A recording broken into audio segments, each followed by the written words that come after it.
No-bake cookies are a thing that a lot of people make, their grandmothers make, their family makes, it's a holiday classic, but they're a little notorious in that sometimes they don't set up, and sometimes they're too dry and crumbly, and who knows what's going on.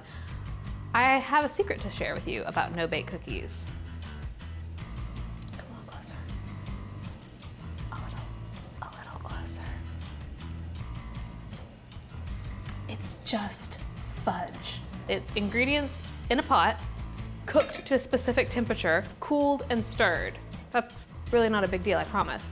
And if you've got a digital thermometer, especially one that clips onto the side of the pot, you can know with 100% certainty what temperature your fudge is being cooked to for no-bake cookies. And that means you'll have success every time. Let's go.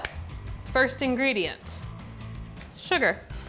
I'm using toasted sugar. It's really great in any kind of candy that can sometimes be borderline a little too sweet, just because it adds some complexity of flavor and a little bit of like caramelly oomph. White sugar is fine, or toasted sugar if you have it.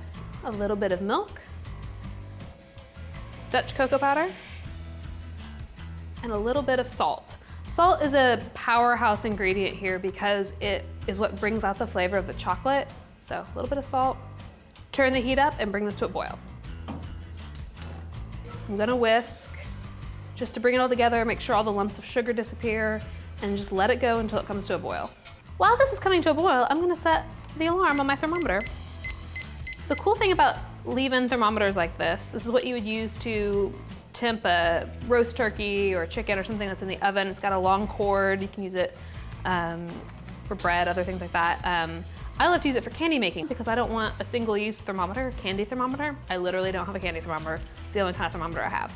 I'm gonna set this temperature alert. The recipe is gonna cook to 230 degrees. So I'm gonna set the temperature alert 2 degrees below that. And that means when it comes time for me to cook this, I don't have to watch it like a hawk. I can check my phone, I can get on Twitter, I can hang out with you guys. It will let me know when it comes to temperature. Your handheld thermometer can't do that.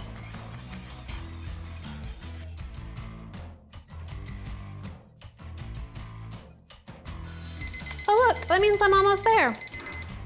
2 degrees to go. I'll get off Twitter, start paying attention to what I'm doing. Okay, it's hit 230, shutting off the heat.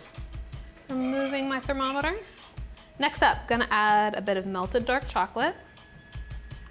I like the combination of chocolate and cocoa powder together in the cookies. I think it gives a little bit stronger of a chocolate flavor. Creamy peanut butter. This is definitely a time for commercial peanut butter. You want smooth, creamy peanut butter. Natural styles may be more inclined to break. The emulsion won't hold in the high heat. And a big splash of vanilla. And once all the peanut butter and chocolate looks like it's mixed in pretty evenly, we're gonna add some instant oats and some old-fashioned oats. When I was testing, I did some batches with all instant and some batches with all old-fashioned, and then I did a batch with a little bit of both, and that was my favorite in the end. The instant oats dissolve a little bit better and create a more traditional cookie structure, but the old-fashioned oats kind of retain a little bit of a nibby characteristic that reminds me of a heartier kind of oatmeal cookie. So I'm gonna keep stirring until this starts to thicken. This is a little bit like that stage when people make fudge in a fudge shop and they've got it on the marble slab and they're scraping and stirring it, only we're just stirring it. It's starting to thicken up a little bit.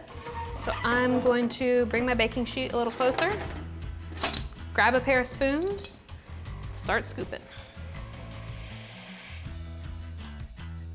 Keep on scooping. Just be careful, you don't want to burn yourself. This stuff is ridiculously hot. It's 230 degrees. This looks like a delicious gooey mixture of chocolate you just want to stick your finger into and like, taste it. But it's too hot, don't do it. The no-bake cookies need to cool until they're room temperature. Up until that point, their texture is going to continue to be evolving. So you might taste one 30 minutes after you make it, but they're still a little bit warm. And you might think to yourself, this isn't the texture I was expecting. It's because it hasn't cooled yet. Just let it keep going. But look at this guy. I think this guy's small enough he might have cooled off. What if I stole him? It tastes really good. Oh, what is this? A completed cookie, thank you. Oh yeah. Oh yeah, it's soft, it's chewy, Oh no, these are good. I'm good at my job. Pretty proud of myself.